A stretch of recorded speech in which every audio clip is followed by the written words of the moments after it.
জিয়াকে তারাও আসলে চেষ্টা করেছে কনভিন্স করতে।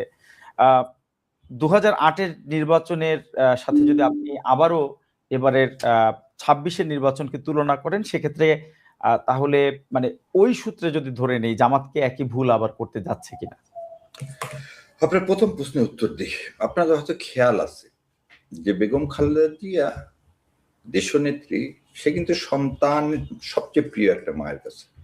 সে সেই সন্তানকে স্যাক্রিফাইস করে দেশে কিন্তু টিকেছিলেন। সো কেউ যদি আমাকে বিশ্বাস করতে বলে যে আপসহীন নেত্রী আপোষ করছে জামাতের কারণে ইলেকশনে, যে এটা মনে হয় কোনো পাগলও বিশ্বাস করবে না। কি কারণে দেখেন, তাকে তো বলে তাহলে দেশ ছেড়ে চলে যাও, সে বলল আমি দেশ ছেড়ে যাব না। কিন্তু তার দুইটা ছেলে কিন্তু তখন মুমূর্ষু অবস্থা। তারেক জিয়াউর রহমানকে কিন্তু প্যারোলে মুক্তি দেওয়া হয়েছিল। কি কন্ডিশনে প্যারোলে মুক্তি দেওয়া হলো? বেগম খালেদা জিয়া ইলেকশনে আসবেন, বেগম খালেদা জিয়া ইলেকশনে আসবেন, ইলেকশনে আসার ঘোষণা দিল। তারপরে কিন্তু প্যারোলে মুক্তি দিয়ে তারেক রহমানকে এবং কোকোকে কিন্তু দেশের বাইরে যাওয়ার অনুমতি দেওয়া হলো। এটাকে এই যে ক্যামোফ্লেক্স করে মাঝে মাঝে বিএনপি, মানে আজকে একটা সংবাদ সম্মেলন করছে, ওখানে আমি খুব অবাক হয়ে দেখলাম যে আপনি সেদিন ডক্টর সায়ন্ত এক টকশোতে বলতেছিলেন যে BNP prefer Jatiya Party as a opposition than Jamaat. How silly it is. BNP কিভাবে বলবেন যে, আপনি একটা জিনিস চিন্তা করেন, বেগম খালেদা জিয়া কখনো জাতীয় পার্টির সাথে ঐক্য করতে চাননি। কি কারণে জানেন? সে সবসময় মনে করতেন এরশাদ সাহেব জিয়াউর রহমানের খুনের সাথে জড়িত, এবং জিয়াউর রহমানের খুনের কিন্তু আজ পর্যন্ত বিচার হয়নি, এবং এই কারণে কিন্তু এরশাদ সাহেবের সাথে তাই কখনোই কমফোর্টেবল ছিল না। আজকে তারই দলের নেতারা যখন বলে যে জাতীয় পার্টিকে বিরোধী দল হিসাবে পেতে চায়, তার মানে কি? তার ভিতরে কোনো কি সে পাতানো খেলা আবার চলতেছে? এখন আপনি বলেন যে জামাত ইসলাম, আজকে আপনি বলছেন জামাত ইসলাম একই ভুল করতেছে কিনা। জামাত ইসলাম প্রতিটা মুহূর্তে, মানে পিয়ার থেকে শুরু করে জুলাই সনদ থেকে শুরু করে ইলেকশনের জন্য লেভেল প্লেইং ফিল্ডের জন্য সব সময় বলতেছে। প্রশাসনেও সবাই বলা হয় যে জামাত ইসলাম নাকি প্রশাসন দখল করে আছে। আজকে দেখেন তো সবচেয়ে বেশি নমিনেশন কার বাতিল হয়েছে? প্রশাসনে যদি জামাত ইসলাম থাকতো তাহলে আজাদ ভাই তো বাতিল হওয়ার কথা না, সুন্দরগঞ্জেও জামাত ইসলামের প্রার্থীর নমিনেশন বাতিল হওয়ার কথা না।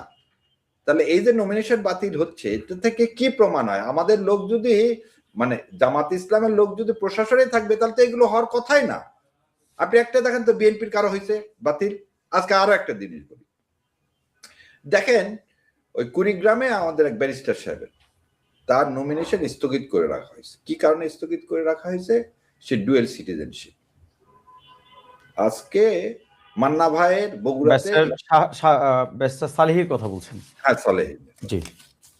এখন আমি যদি আপনাকে, আমরা বোধহয় ডজন খালিক লোককে দেখাতে পারবো যে যাদের ডুয়েল সিটিজেনশিপ আছে কিন্তু তাদেরটা কি করা হয়েছে, অলরেডি এর মধ্যে তাদের নমিনেশনকে বৈধ ঘোষণা করা হয়েছে। তার মানে আপনি টার্গেট করতেছেন। এখন এই টার্গেটের সময় এখন বলেন যে আপনি বাংলাদেশ জামাত ইসলাম সর্বসময় সব সময় কি করছেন? একটা ডেমোক্রেটিক ট্রানজিশনের দিকে যেতে চেয়েছেন এবং তারা তাই করছেন। 2008 সালে ইলেকশন যদি না করতো জামাত ইসলাম, কি হতো? বলতো কি? কারণ একে তো তাদের বিরুদ্ধে করাপশনের কোনো অভিযোগ নেই, সেজন্য তাদের বিরুদ্ধে মামলা হয়নি। সেটা আমাদের করাপশন করেননি কেন, মামলা হয়নি কেন, মানে আপনি সরকারের সাথে আছেন। আবার নির্বাচনেও যদি না যেতেন তাহলে আপনাকে জামাত ইসলামকে কি ব্লেম দেওয়া হতো? জামাত ইসলাম এই, মানে তখনকার মঈনুদ্দিন ফখরুদ্দিনের সাথে বোধহয় ছিল, ফলে জামাত ইসলাম জানতো এই ইলেকশনে যাওয়া ইটস এ মেকানিজম, তার আর কোনো দ্বিতীয় ওয়ে ছিল না। এই যে আমি অনেক সময় বলি মুক্তিযুদ্ধে যে জামাত ইসলামের যারা করতে, যারা মুক্তিযুদ্ধে এখনো আছে, যারা ইসলাম মুক্তিযুদ্ধ তো আপনি বাদ দেন, জামাত ইসলাম বাদ দেন, যারা প্রকৃত মুসলমান ইসলামিক মাইন্ডেড লোক, তারা কি কেউ ইন্ডিয়া যেতে পারছে? যারা প্রকৃত লেফটিস্ট তারা কি ইন্ডিয়া যেতে পারছে? পারেনি। তাহলে আপনি এই সব প্রেক্ষাপট যদি আপনি কনসিডার করেন, তাহলে আজকে কোনোভাবে বলতে পারেন না জামাত ইসলাম সবসময় ডেমোক্রেটিক ট্রানজিশন চায়, এবং কিন্তু তারাই হচ্ছে সবসময় সাফারার, কারণ তারা হচ্ছে সত্যের পথে, আর সত্যের পথ কখনো সহজ হয় না।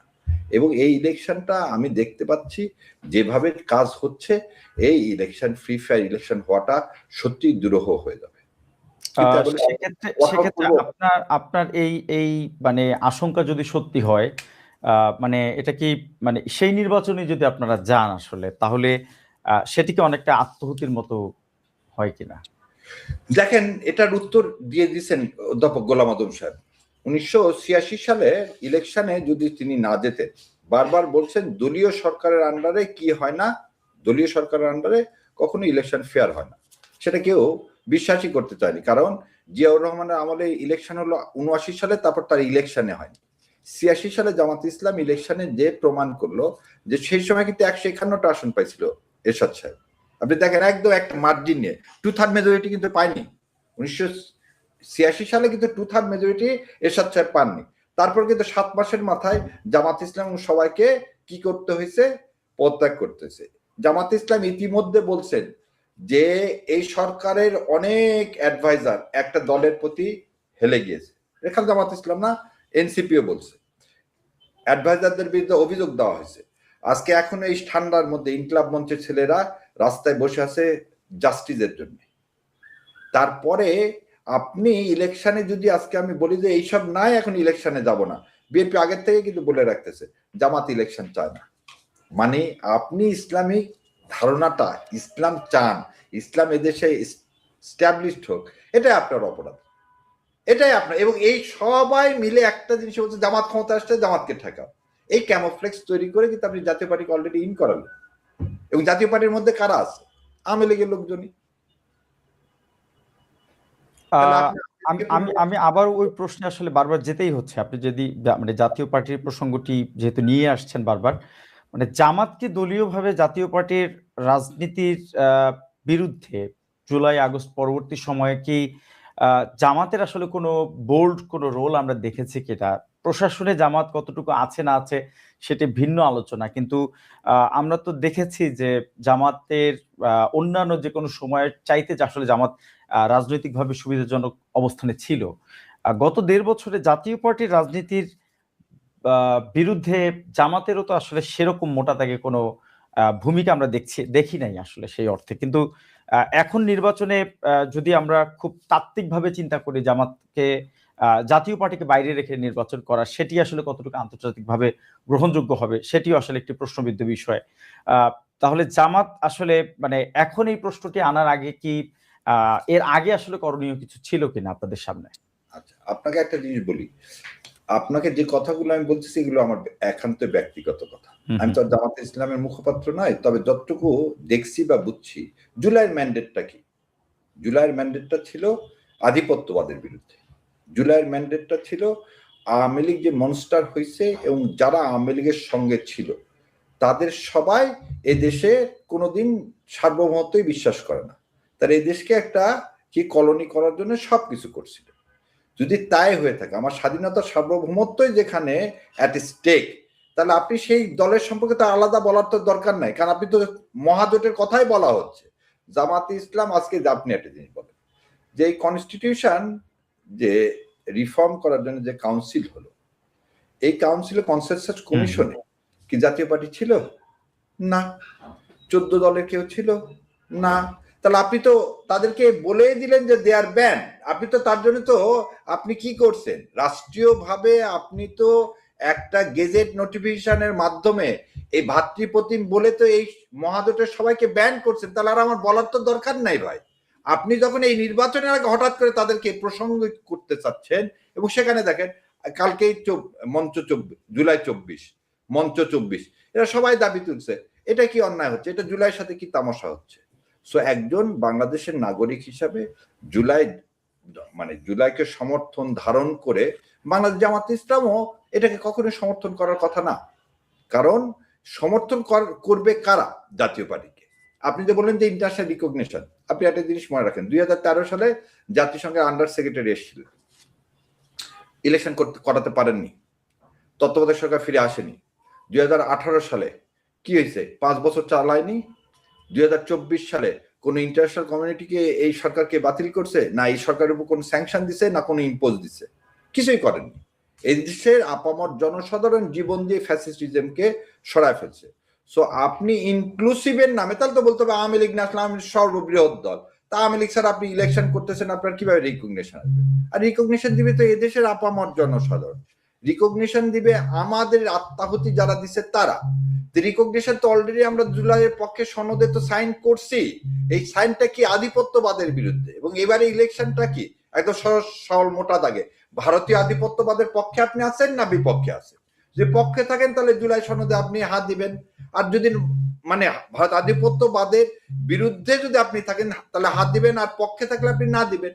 সো নায়ের কথাগুলো, এই জুলাই সনদের কথাগুলো কি ধারণ করতেছে জাতীয় পার্টি? আওয়ামী লীগ জুলাই সনদকে ধারণ করতেছে, জুলাই অভ্যুত্থানকে ধারণ করতেছে? যারা ধারণ করে না তারা কি অপ্রাসঙ্গিক না? খুবই পরিষ্কার। ব্যারিস্টার শাহীর, আমরা একটু বিএনপি রাজনীতি প্রসঙ্গে যেতে চাই, বিশেষ করে তারেক রহমান বাংলাদেশে তার যে প্রত্যাবর্তন এবং প্রত্যাবর্তনের পরপরই আমরা বাংলাদেশের একজন বর্ষিয়ান রাজনীতিবিদ, সাবেক প্রধানমন্ত্রী বেগম খালেদা জিয়ার জীবন অবসান আমরা দেখলাম, এবং সেই অর্থে আসলে তারেক রহমান একজন সন্তান হিসেবেও খুবই সৌভাগ্যবান যে তার মায়ের অন্তিম বিদায়ের মুহূর্তে তিনি আসলে পাশে থাকতে পেরেছেন। বেগম জিয়া পরবর্তী বিএনপির যে রাজনীতি শুরু হলো, তারেক জিয়ার বাংলাদেশে প্রত্যাবর্তন, তারেক রহমানের বিএনপির এই নতুন রাজনীতির নেতৃত্বের মধ্যে কোনো ধরনের গুণগত পরিবর্তনের সম্ভাবনা দেখেন কিনা? আসলে সর্বপ্রথম শহীদ রাষ্ট্রপতি জিয়াউর রহমান এবং তার সহধর্মিনী আপসীন নেত্রী বেগম খালেদা জিয়াকে আল্লাহ সুবহানাহু ওয়া তাআলা জান্নাত নসিব করে। এই যে আমি একটা ওয়ার্ড ইউজ করলাম, আপসীন, অনেকেই ইন্টারপ্রিটেশন করে কি উনি ৮৬ সালে ইলেকশনে যায়নি সেজন্য আপসীন। কথাটা কোনোভাবেই ঠিক না, কারণ উনি কি তত্ত্বাবধায়ক সরকার ব্যবস্থার জন্য দাবি উঠলো ৯৬ সালে, তখন এই ১২ ফেব্রুয়ারি ইলেকশন করছে, করে উনি তো জনগণের দাবি মেনে নিয়ে খালি তত্ত্বাবধায়ক সরকার ব্যবস্থাটা পাশ করে উনি নেমে গেছেন। তাহলে ইলেকশন দিয়ে কি ওনাকে আপসীন বলা যাবে? কারণ উনি তো আপোষ করলেন না। এই ইন্টারপ্রিটেশনটা দেখেন, এই ইন্টারপ্রিটেশন এই কারণে দেওয়া হয়, ও জামাত ইসলাম তো সেই সালে জামাত আর আওয়ামী লীগ খালি ইলেকশন করছে। সো এই যে ন্যারেটিভ বয়ান সূক্ষ্ম ওই কারচুপির মতন, ওনাকে আপসীন বলা হয়, উনি ভারতীয় আধিপত্যবাদ মেনে নেন। শহীদ রাষ্ট্রপতি জিয়াউর রহমান এবং বেগম খালেদা জিয়া কখনোই ওই সাউথ ব্লকে পলিসির কাছে মাথা নত করেননি। দিল্লির কাছে তারা কখনোই এই দেশটাকে আদি দিতে রাজি হননি। সেই জন্যেই তাকে এই অবর্ণনীয়, আমি আবারও বলতেছি, অবর্ণনীয় মানসিক শারীরিক সমস্ত যন্ত্রণা ভোগ করতেছে। তারপর তিনি স্বাধীনতা এবং মুক্তিযুদ্ধকে সবকিছুর উপরে স্থান দিয়েছেন। এই কারণে তাকে আপসীন বলা হয়। এখন আজকে তার জানাজাটা কেন? খালি কি ইলেকশন না যাওয়ার জন্য কি এরকম জানাজা হয়? তিনি মানুষের হৃদয়কে, আপনি একটা জিনিস দেখেন, মুক্তিযুদ্ধের আগে শেখ সাহেবকে সবাই মিলে উপাধি দিল কি বঙ্গবন্ধু। আচ্ছা, মুক্তিযুদ্ধের পরে তাকে নিয়ে এসে জোর করে জাতির পিতাও বানানোর চেষ্টা করা হলো, এবং সে বাকশাল গঠনের মাধ্যমে ৭৫ 15 আগস্ট তার চ্যাপ্টার ক্লোজ হবে। একটা লোক ৭৭ সালে ক্ষমতা আসলেন, ৮১ সালে শাহাদাত বরণ করলেন। কয় বছর? ৭৮, ৭৯, ৮০, ৩ বছর, ৩.৫ বছর। এই ৩.৫ বছর সে প্রতিটা বাংলাদেশের মানুষের হৃদয়কে কিভাবে টাচ করলো, এবং এই টাচ করার পরিপ্রেক্ষিতে বাংলাদেশে বেগম খালেদা জিয়া ৯১ সালে সবাই ধরে নিছে আওয়ামী লীগ যাবে। ৯১ সালে বেগম খালেদা জিয়া ক্ষমতা গেলেন কার জন্য? জিয়াউর রহমানের জন্যই তো। সো কি জিয়াউর রহমানের আসল ক্যারিশমাটা কি ছিল? ক্যারিশমাটা ছিল সেও ভারতের আধিপত্যবাদের বিরুদ্ধে কি আমাদের একটা শক্ত সেনাবাহিনী তৈরি করছেন। তিনি তালপট্টি দ্বীপ দিতে রাজি হননি, তিনি পানির ন্যায্য হিস্সা চাইছেন, তিনি সমস্ত মুসলিম উম্মার সাথে বাংলাদেশে একটা সম্পর্ক তৈরি করতে চাইছেন। ঠিক সেই জিনিসটাই ফলো করছেন বেগম খালেদা। এখন আপনি দেখেন, তারে মানে খুব সম্মান নিয়ে বলতেছি, কাউকে হেয় করার জন্য না, আপনি ২ সপ্তাহ আগে বললেন আমার ফেরাটা কেবল আমার উপরে না, এবং হাদি যেদিন শাহাদাত বরণ করলেন সেদিন আমরা জানতে পারলাম তিনি দেশে আসতেছেন, কিন্তু পরিষ্কার করলেন না। হাদি যেদিন গুলিবিদ্ধ হলেন, গুলিবিদ্ধ হলাম, হাদি যেদিন গুলিবিদ্ধ হলো শুক্রবার, সেদিন আপনি এটা জানাবেন, এবং আপনি পরিষ্কার করলেন না যে ২ সপ্তাহের মধ্যে কি হলো, কোন সে অদৃশ্য হাত, সে হাতটা, সেই সিগন্যালটা কার ছিল। এটা যদি আপনার উপরেই না থাকে, কারণ আপনার মা মুমূর্ষ, এ বিষয়ে তো কোনো সন্দেহ নাই, আপনি মুমূর্ষ মাকে দেখতে আসবেন, সন্তান এটাই এটাই মানে এটাই শাশ্বত বিধান। এবং যতখানি আমরা জানি, উনি যেভাবে ওনার মানে ছেলে তো নাই, ওনার মেয়েকে যেভাবে মানুষ করছে, ওনার ওয়াইফকে যেভাবে মানুষ করছে, উনি যেভাবে ইসলামিক বিধান মেনে চলেন, তাতে প্রতিটা সন্তানের মা বাবার জন্য যা করা উচিত সেটাই তিনি করতেছেন। এবং তিনি আসার জন্য ব্যাকুল, কিন্তু কোন জিনিসটা তাকে আটকায় রাখছে উনি পরিষ্কার করেন। দ্বিতীয় কথা বলি, উনি আসার আগ মুহূর্তে আনন্দবাজার পত্রিকা একটা কি বের করলেন, একটাই রিপোর্ট বের করলেন এবং সেখানে দেখালেন যে তারেক জিয়া রহমান ইন্ডিয়ার সাথে একটা সমঝোতা করেছে। এ বিষয়ে কিন্তু তিনি ওই 300 ফিট রাস্তায় কোনো স্টেটমেন্ট দেননি, আজ পর্যন্ত কোনো স্টেটমেন্ট দেননি। এবং আমি ব্যক্তিগতভাবে বিশ্বাস করতে চাই এটা মিথ্যা, কারণ শহীদ রাষ্ট্রপতি জিয়াউর রহমান এবং আপসীন নেত্রী বেগম খালেদা জিয়ার রক্ত যার ধমনীতে প্রবাহিত হচ্ছে, সে কোনদিন ভারতীয় আধিপত্যবাদ মেনে নিবে না।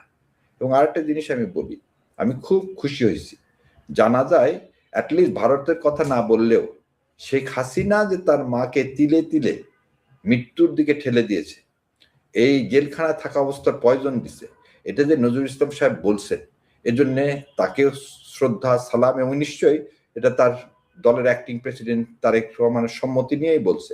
তো ওখানে এটাও বলা উচিত ছিল যে এই শেখ হাসিনা এই মনস্টার হলো কার সহায়তায়, সেটা ভারতের সহায়তায়। সো এদেশে আমরা ভারতের সাথে কি চাই, আমরা একটা ইনসাফ ভিত্তিক সম্পর্ক চাই। এটা কিন্তু আপনাকে বলে রাখি, যারা বলে যে ভারতের সম্পর্ক রাখা যাবে না, যুদ্ধ করতে হবে, এটা কিন্তু একটা ননসেন্স কথা। ভারত আমার প্রতিবেশী, তার সাথে আমার ন্যায্য সমতার ভিত্তিতে সম্পর্ক হতে হবে।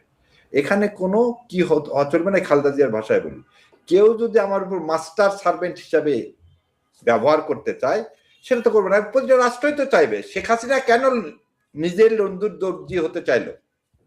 আপনি বলেন তো, কোন দেশ চাবে না তার ছোট রাষ্ট্রকে গ্রাস করে নিতে? কিন্তু সেই ছোট রাষ্ট্রকেই কি করতে হবে, প্রোটেক্ট করতে হবে যাতে আমেরিকা গ্রাস করতে না পারে। শেখ হাসিনা ক্ষমতায় আসা, ক্ষমতায় তার ছিল সবকিছু কেন্দ্রবিন্দু, এবং সেই কারণে তিনি যা চাইছে, নিজেই তো বলছে, যা ইন্ডিয়াকে দিছি ইন্ডিয়া কোনদিন ভুলবে না। তো সেই জায়গাতে আপনি যেটা বললেন গুণগত পরিবর্তন, এখনই তার মা, আল্লাহ ওনাকে বেস্ট নসিব করে, আরব বলতেছি পরে, এখনো কিন্তু তারেক জিয়া সাহেব ইন্ডিয়ার বিরুদ্ধে তার ফরেন পলিসিটা কি হবে, তিনি ইন্ডিয়ার সাথে কিরকম সম্পর্ক হবে বিএনপির, এটা বললেন না। তার একজন সমর্থক, এবং আমি সমর্থক বলুন, ডক্টর সায়ন্ত নিজেই একজন খুব জ্ঞানী মানুষ, উনি যখন বলতেছেন জাতীয় পার্টিকে আমরা বিরোধী দল চাই, এই ধরনের ইলজিক্যাল কথাবার্তা কেন বলতেছেন সে বিষয়ে উনি যখন কিছু বলতেছেন না। তারপর আরেকজন বললেন জামাত ইসলামের মানবাধিকার, যেখানে তার মায় বলছে জামাত ইসলাম মানবতা বিরোধী কোনো অপরাধ করেনি। সো এই যে ক্যামোফ্লেক্সটা একটা তৈরি হয়েছে, এই কোনো কিছুতেই কিন্তু তারেক রহমান সাহেব এখনো তার অবস্থান পরিষ্কার করেনি। তো আমার বিশ্বাস উনিও ওনার বাবা মার যে অবস্থান, সে অবস্থানকে রেখেই ওই বিএনপি থাকবে, বিএনপির আদর্শ। আজকে যে যত কথা বলা হচ্ছে যে জিয়াউর রহমান এবং খালেদা জিয়ার বিএনপি আর আজকের বিএনপি এক না, এটা আমি বিশ্বাস করতে চাই না। এবং এটা যদি সত্যি তাই হয়ে থাকে তাহলে এই দেশের জন্য বড় বিপর্যয় ওয়েট করতেছে। এবং এই বিপর্যয় একটি মানে বিপর্যয়ের চাইতে যদি আমরা বিষয়টিকে এইভাবে একটু দেখি ব্যারিস্টার শাহরিয়ার, যে আমরা যদি আপকামিং বাংলাদেশের প্রধানমন্ত্রী হিসেবেও চিন্তা করি, মানে তিনি আসলে নিজের দেশে প্রত্যাবর্তন করতে পারছেন না বাংলাদেশের পরিবর্তিত পরিস্থিতি 1.5 বছরের মধ্যেও, সেটি তো আসলে বাংলাদেশের জন্য নিঃসন্দেহে একটি অশনি সংকেত বটে, যেখানে তিনি নিজেই আসলে বলছেন যে উনি আসলে এটি ফেরা না ফেরা এটি আসলে তার নিয়ন্ত্রণে পুরোপুরি নেই। একজন রাজনীতিবিদ হিসেবে অথবা দেশের অভিভাবক যিনি আসলে হতে চান, কিংবা জাতি আসলে যাকে হয়তো অভিভাবক হিসেবে দেখতেও চায়, সে মানুষটির আসলে নিয়ন্ত্রণ কার হাতে, এটি তো আসলে পরিষ্কারভাবে জানার অধিকার নিশ্চয়ই সেটিও তো আসলে জাতির থাকা উচিত। একই সাথে আপনি আরেকটি বিষয় যেটি বললেন যে প্রেসিডেন্ট জিয়া এবং বেগম জিয়ার যেই লেগেসি আছে সেটির উপরেই আসলে তারেক রহমানকেও অথবা বিএনপির রাজনীতিকে মানুষ দেখতে চায়। সেই জায়গাতে যদি আমরা একটু মানে দেখি যে বিএনপির আসলে গত 17 বছরের রাজনীতির যেই সাফারিং এবং তাদের যে সুস্পষ্ট ভারত বিরোধিতাই আমরা বলতে পারি, কারণ বেগম জিয়া খুব সম্ভবত মার্চ ফর ডেমোক্রেসির দিন, যেদিন তিনি তার কার্যালয়ে অবরুদ্ধ ছিলেন, সেখানে দাঁড়িয়েও তিনি শেখ হাসিনাকে লেন্দুব দর্জির সাথে তুলনা করে তার পরিণতির জন্য তাকে সতর্ক করা, ভারতীয় আধিপত্যবাদের বিরুদ্ধেও উনি ওনার সুস্পষ্ট অবস্থান জানিয়েছিলেন। এই দীর্ঘ রাজনীতির বাইরে থাকা, রাজনীতির বাইরে অর্থাৎ ক্ষমতার বাইরে থাকা, তার পরবর্তী সময়ে আসলে বাংলাদেশের ক্ষমতায় আসার জন্য তারেক রহমান যদি তার পলিসিতে আসলে কোনো পরিবর্তন আনে, সেটিকে আসলে খুব বেশি অযৌক্তিক মনে হয় কিনা আপনার কাছে? যেখানে আসলে 17 বছরের পর্যবেক্ষণে তিনি দেখলেন যে আসলে কোনো ধরনের বোঝাপড়া ছাড়া বাংলাদেশে আসলে ক্ষমতায় হয়তো আসা সম্ভব না।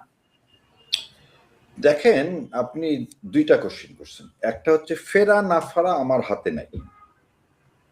সবসময় একটা জিনিস মনে রাখতে হবে, আসমান ও জমিনের মালিক আল্লাহ, ক্ষমতা দেওয়ার মালিক আল্লাহ, জীবন ও মৃত্যুর মালিক আল্লাহ।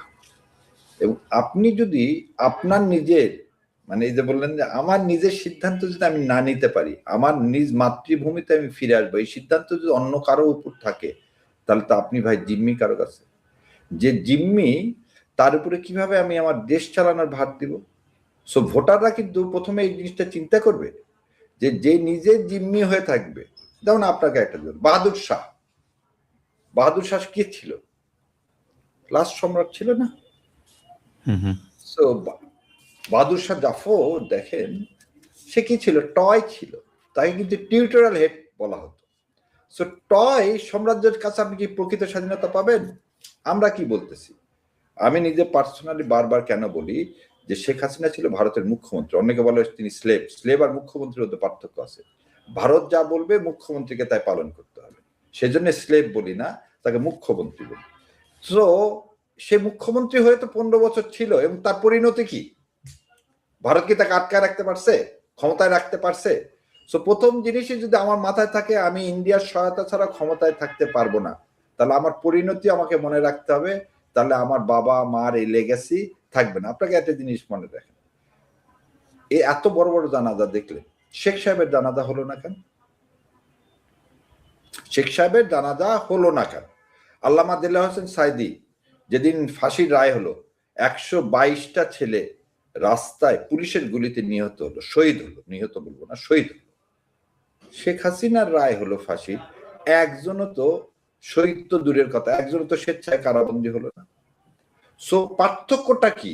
এদেশে 90% মুসলমানের শাহরিয়ার, মানে এই এই এই এই জায়গাতে আসলে শেখ হাসিনার যে প্রশাসন ছিল, সেই প্রশাসন আসলে আমরা যেভাবে দেখেছি গুলি বর্ষণ করতে, কিংবা জুলাই আগস্টে আমরা যে দেখেছি, মানে সেই রক্তক্ষয়ী প্রশাসনের সাথে কি বর্তমান প্রশাসনকে তুলনা করা যায়? কিংবা শেখ হাসিনার রায়ের পরে আসলে মানে এই বর্তমান প্রশাসন কি হাসিনার প্রশাসনের মতো সেই গুলি বর্ষণ করবে কিনা?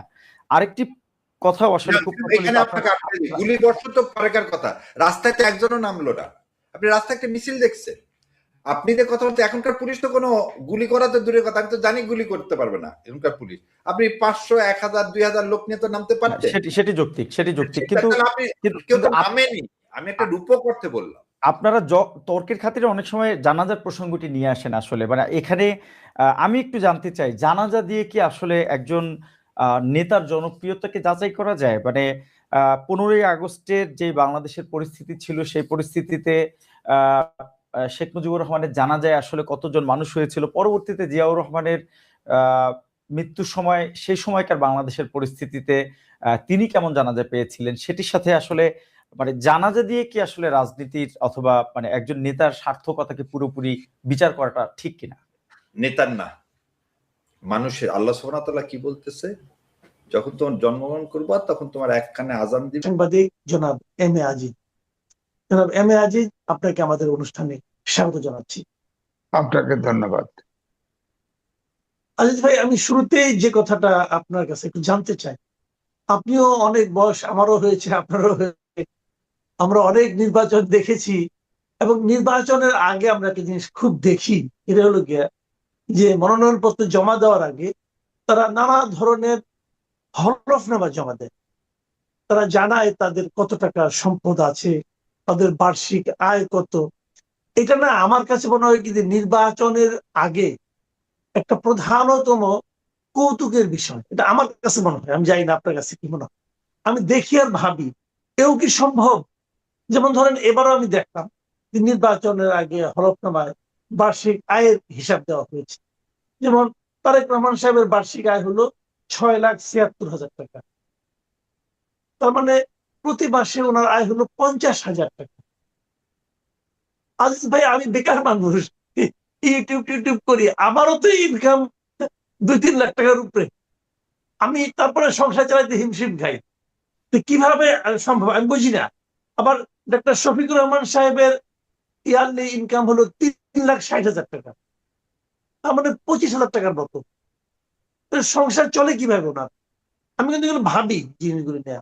আবার এনসিপি এর যে আহ্বায়ক আছেন নাহিদ ইসলাম, ওনার বাৎসরিক আয় হলো 16 লাখ টাকা। 1 লাখ টাকা একটু বেশি আছে।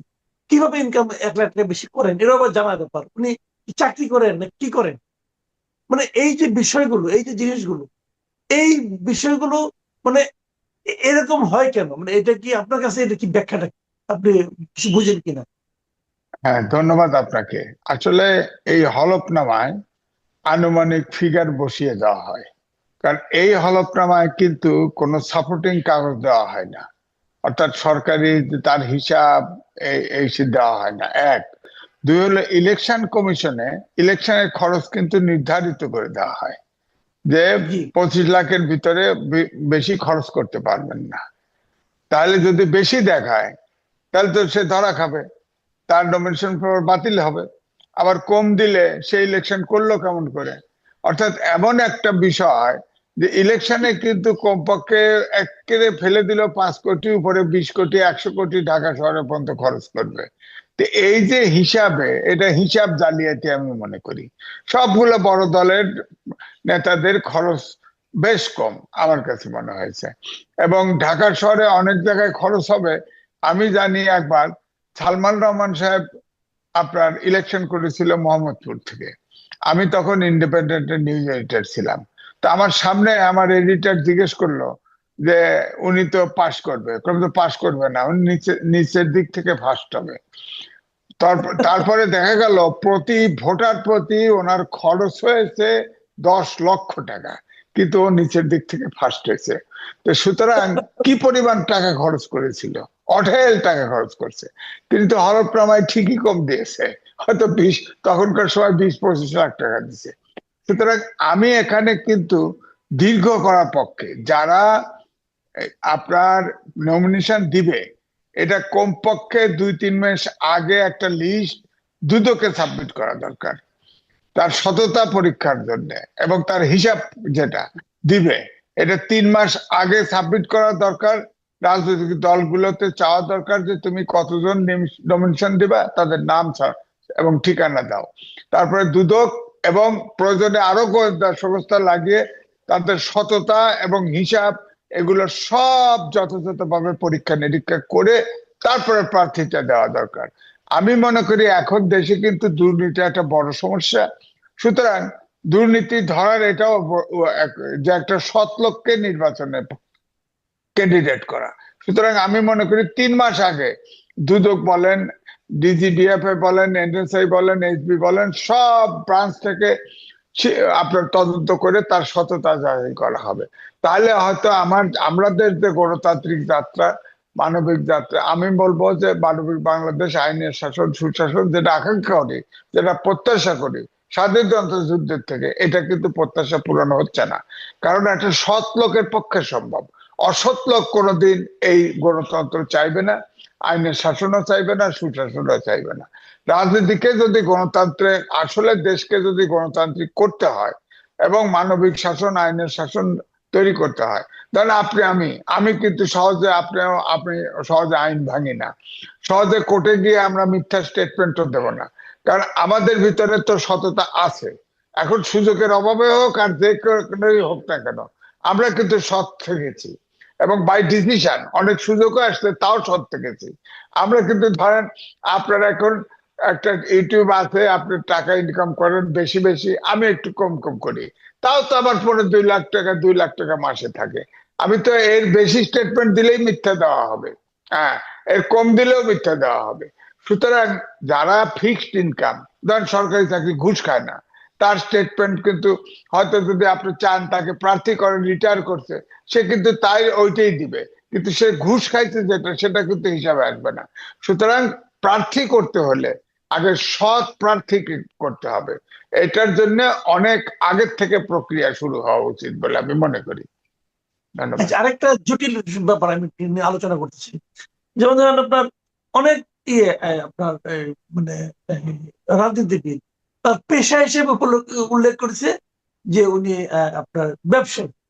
আবার ডাক্তার শফিকুর রহমান, ওনার বাৎসরিক আয় হলো 3,60,000 টাকা, বুঝলেন? 3,60,000 টাকা উনি এক বছর ইনকাম করেন। ওনার পেশা কি? চিকিৎসক, উনি চিকিৎসা পেশা। তো ওনার চেম্বার কোথায়, এটা কি আপনি জানেন? অথবা উনি কি না, আসলে চিকিৎসা পেশায় করেন, নাকি মাসে মাত্র 25,000 টাকা ইনকাম করেন? এটা কেন? আমার কথা হলো কি, একটা বিশ্বাসযোগ্য অ্যামাউন্ট ওনারা দিচ্ছেন না কেন? এটা কি সিস্টেমের দোষ, নাকি ওনাদের মন মানসিকতা কোনো একটা ঝামেলা আছে? আর যদি মন দুইটাই। মানসিকতায় ঝামেলা থাকে, তেমন লোক আমাদের নেতা হবে কিভাবে? না, এটাই তো প্রশ্ন। একটা হলো সিস্টেমের সমস্যা, আর একটা হলো যে প্রার্থী হয় সে মন মানসিকতা। কারণ এই যে এখানে ডিসঅনেস্টি করলো হিসাব দেওয়ার ক্ষেত্রে, এটাতে তার কাছে আপনি কি করে গণতন্ত্র বা আমরা যে দেশ আশা করি তার পক্ষে সম্ভব? বড় দলের প্রধান, তারা তো হিসাব গোজামিল দিয়ে দিয়েছে, ইলেকশন কমিশন যেভাবে চেয়েছে ওইটার সাথে মিলায় একটা হিসাব দিয়ে দিয়েছে।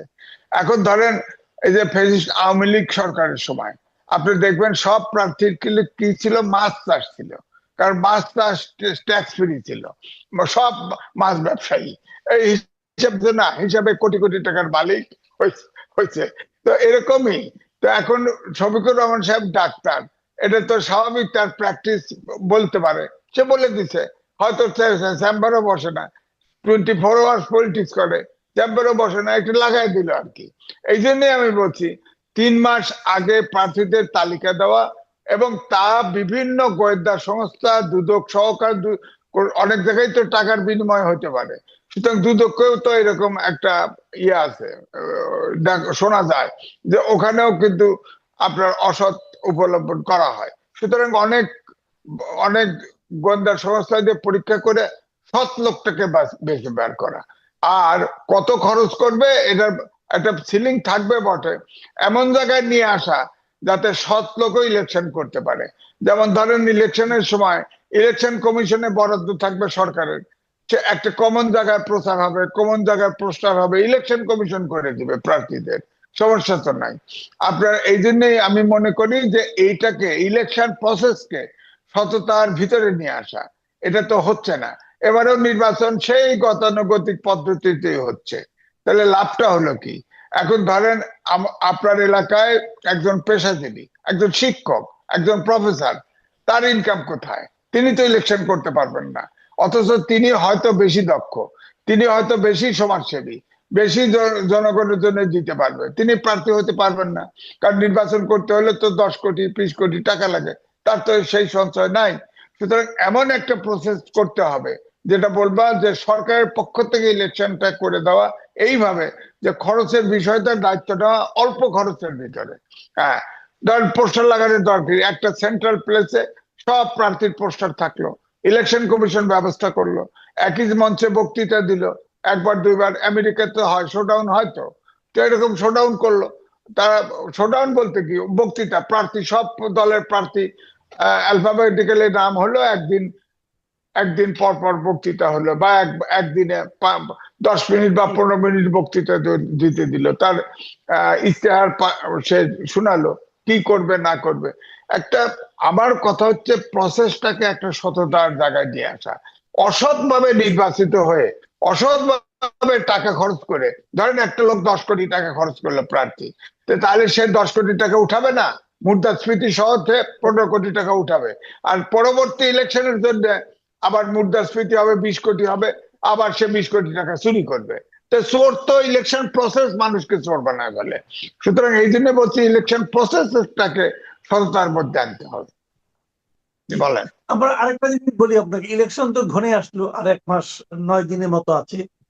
তো এই ইলেকশনকে কেন্দ্র করে এর মধ্যে আমরা কিন্তু নানা ধরনের ভোটের হিসাবের দিক দিয়েও নানা ধরনের মেরুকরণ দেখছি।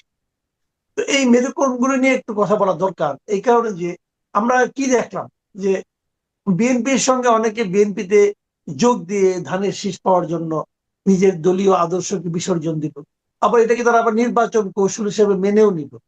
আবার এদিকে জামাতের সঙ্গে দেখলাম এনসিপি যুক্ত হলো, যে দলগুলো সম্পর্কে আগে বলা হতো যে জামাতের এ টিম বি টিম, দেখা গেল যে এই যে বলা বলিটা এটা ঠিকই ছিল, সবাই এ টিম বি টিম হয়ে যুক্ত হয়ে গেল।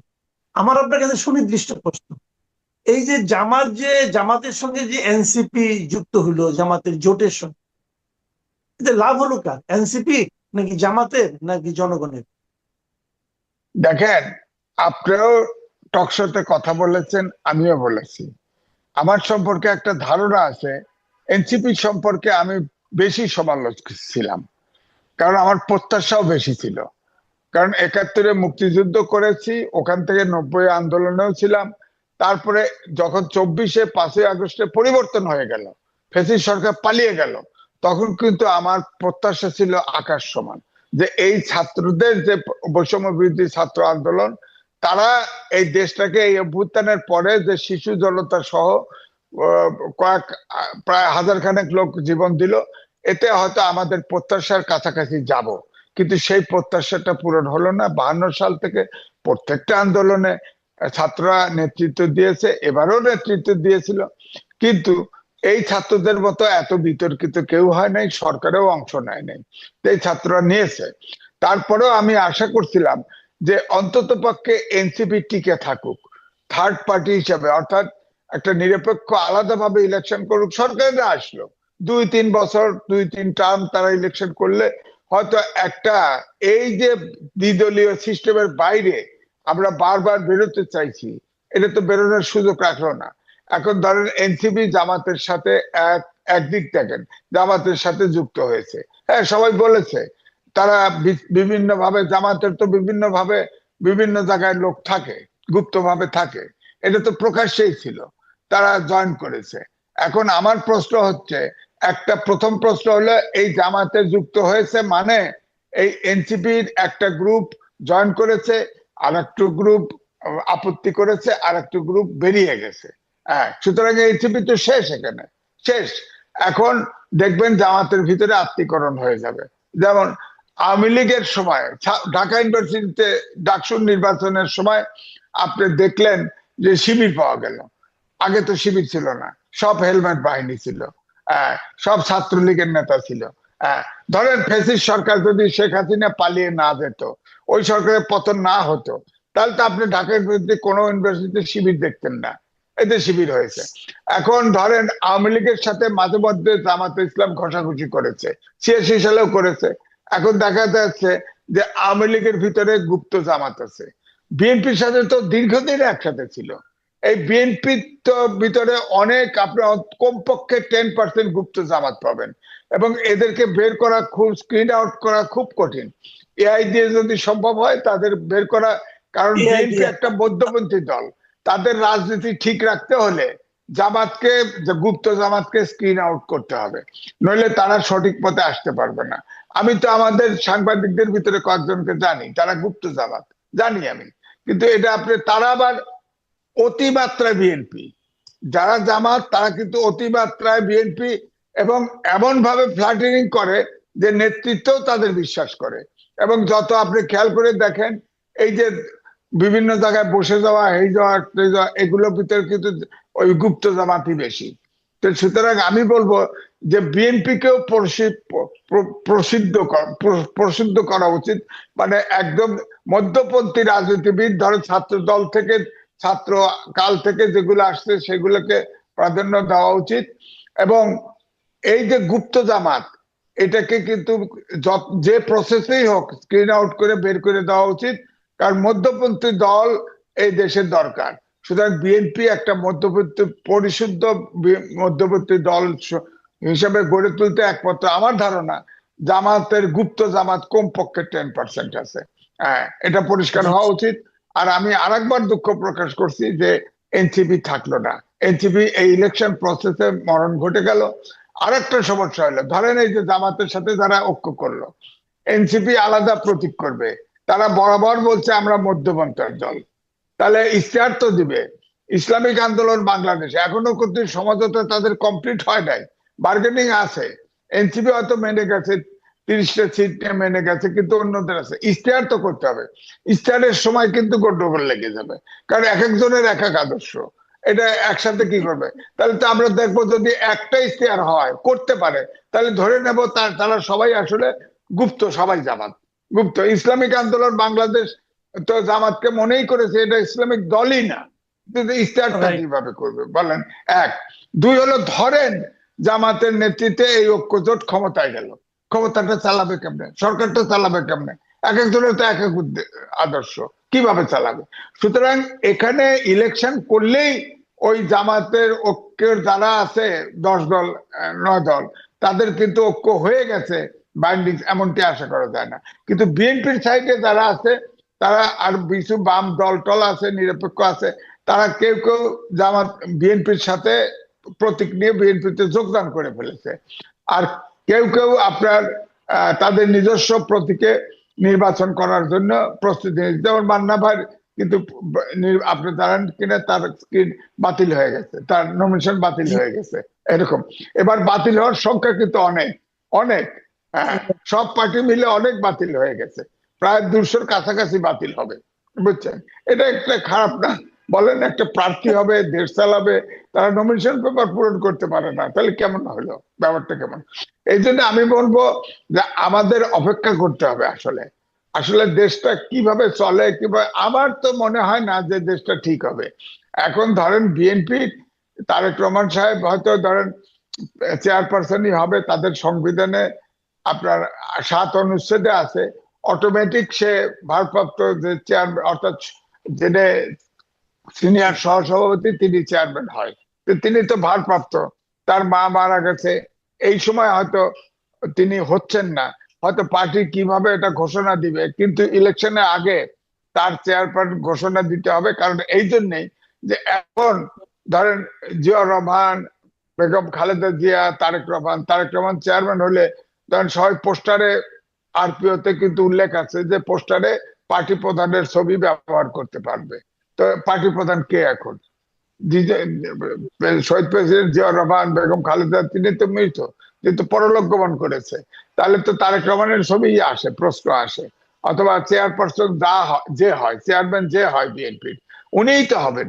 তো ওনার ব্যাপারে তো সেটেল করতে হবে।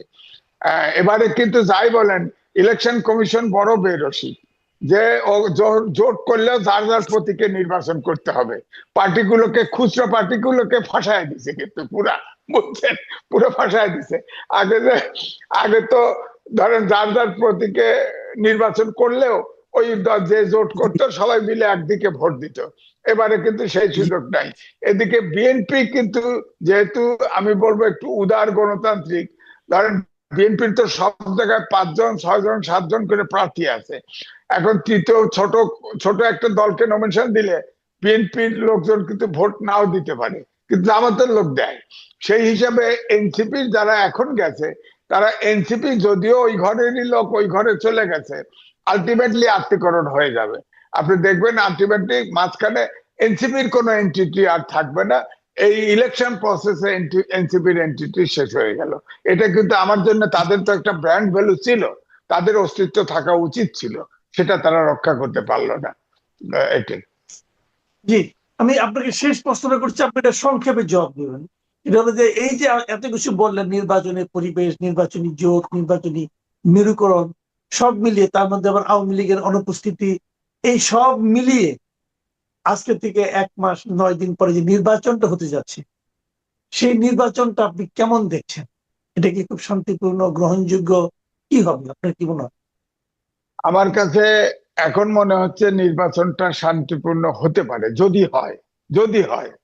কারণ এই জন্য বলবো, 1-11 সরকারের সময় 2 বার শিডিউল পিছিয়েছে, 10 দিন আগে কিন্তু সরকার পরিবর্তন হয়ে গেছে। এখন আমার কাছে যেটা মনে হয়েছে, জামাতের আমির কিন্তু বলে ফেলছে যে ইলেকশনের পরেও তারা বিএনপির সাথে কথা বলবে, এবং তারা কিন্তু ইঙ্গিত দিয়েছে তারা হয়তো জাতীয় সরকারে তারা ঢুকতে চায়। তারা এও বলেছে আমরা জিতলে বিএনপি কে জাতীয় সরকারে নেব। এটার ইঙ্গিতটা কি? আপনি দেখেন। তারপর জামাতের আমির ভারতের প্রতিনিধির সাথে কথা বলেছে, বলে জিএম কাদেরের মতোই বলছে বলা যাবে না। এগুলো গোপন কথা, কি কথা বলেন আপনি? গোপন কথা কি? আমাদের প্রত্যেকটা নির্বাচনে তো পরাশক্তিগুলো অ্যাক্টিভ থাকে, যার যার পক্ষের শক্তিকে ক্ষমতা আনতে চায়, এটা অ্যাক্টিভ থাকে। এবারেও হয়তো অ্যাক্টিভ আছে, ভারত বলেন, আমেরিকা বলেন, চীন বলেন, জাপান বলেন, সব কিন্তু অ্যাক্টিভ আছে, যার যার মতো করে, পাকিস্তান, সব যার যার মতো অ্যাক্টিভ আছে। তো এখন দেখা যাচ্ছে, আমার কাছে মনে হচ্ছে ভারতের প্রাধান্য আছে, কারণ জিএম কাদের তো আছেই, সেই যে গোপন রাখছে এ পর্যন্ত প্রকাশ করে নাই, সেও তো প্রার্থী দিয়েছে। আর বিএনপি জামাতের আমিরাই আবার প্রথম বলল যে ভারতের সাথে কথা হয়েছে, সেটা বলা যাবে না তাদের অনুমতি ছাড়া, তো গোপন রাখে। তো এটা কেমন ইলেকশন হলো? তাহলে আগের মতোই ইলেকশন হবে। এখন ইলেকশনে যেটা আমি বলছিলাম, আগে বলতাম যে বিএনপি এবং জামাতের ভিতরে বড় ধরনের সংঘাত হতে পারে, যেহেতু আমি লক্ষ্য করতেছি যে জামাতের পক্ষ থেকে কিন্তু বিএনপির সাথে একটা সম্পর্ক করে দেওয়া নট আনলাইকলি, এখনো কয়েকদিন আছে। দেখা গেল যে তলে তলে জামাতের সিট ছেড়ে দিল, তলে তলে জামাত সিট নিয়ে নিলেও তো হতে পারে। আগে কিন্তু এটা ছিল একটা প্রসেস, যে জামাতকে 30টা 40টা সিট চেয়েছিল, ওটা দিতে পারে নাই, বিএনপি দেয় নাই, তারপরে আলাদা হয়ে গেছে। এখন তো গোপনে গোপনে দিয়ে দিল যে ঠিক আছে তোমরা এই 30 সিট লাও, যাও। তাহলে তো সমাধান, আমি টের পাইলাম না, কিন্তু হয়ে গেল সমঝোতা।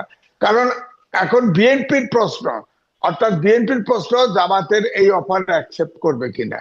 তবে আমরা মনে করি নির্বাচন হওয়া উচিত, নির্বাচনী যে যুদ্ধ সেটা হওয়া উচিত।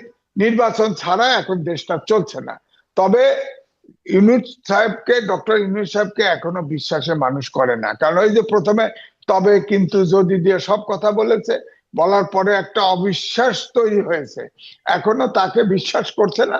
সুতরাং আমার কাছে কিন্তু সন্দেহ এখনো আছে, 111 এর মতো শিডিউল হয়তো পিছায় নাই, ইলেকশন হবে কি হবে না উনি জানে, আর কেউ জানে না, তো উনিই জানে, আর আল্লাহ জানে। এইটাই আমার বক্তব্য। অনেক ধন্যবাদ জনাব এম এ আজিজ। প্রিয় ধন্যবাদ। দর্শক, আপনারা শুনলেন সিনিয়র সাংবাদিক এম এ আজিজের